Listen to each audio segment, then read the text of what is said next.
In today's spring training game, Aaron Nola pitched 3 innings, let up 2 hits, 1 walk, and struck out 6. This is how he actually did today. See, he threw 54 pitches over 3 innings, throwing on average 18 pitches per inning. He was mixing it up today. He was throwing 10. He threw 10 four-seams, 15 knuckle curveballs, 5 cutters, 11 changeups, 13 sinkers. Looking at the numbers here, this is what his pitches did in today's game.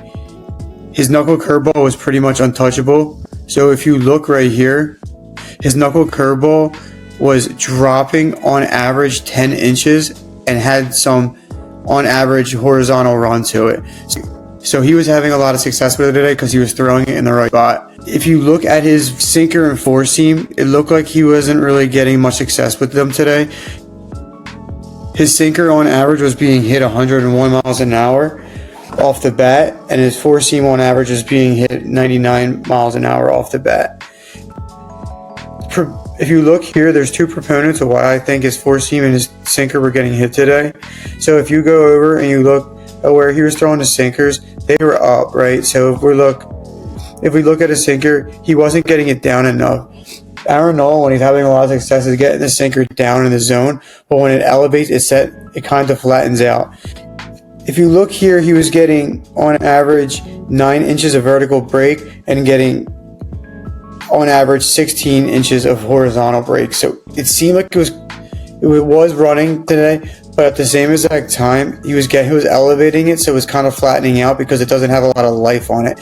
Everything he throws with his sinker obviously is running horizontal. So if you're not getting the depth on it, which I don't, with it playing up 9 inches in the zone, it needs to be down for him to have success if he's not going to have that vertical drop to it or a little bit. If you look at his knuckle curveball, the reason he was having so much success with today was because on average it was dropping 10 inches and it was also having on average 15 inches of horizontal. Then he was placing it in the right spot. So that it looks like it's coming at the right-handed hitter and then just drops away. His four-seam fastball today, he was playing it up a little bit, but at the same exact time it was a little bit flat and he wasn't throwing it, and he was only throwing it on average 90 miles an hour today. He doesn't have his complete velocity right now, so when his command isn't perfect, he gets hit around a little bit.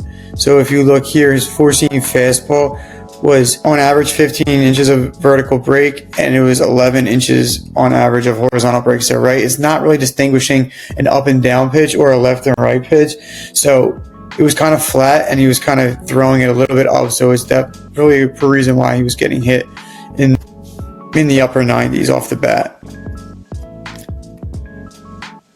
If we look at the changeup, Nola was getting on average 4 inches of vertical. Didn't even make contact with it.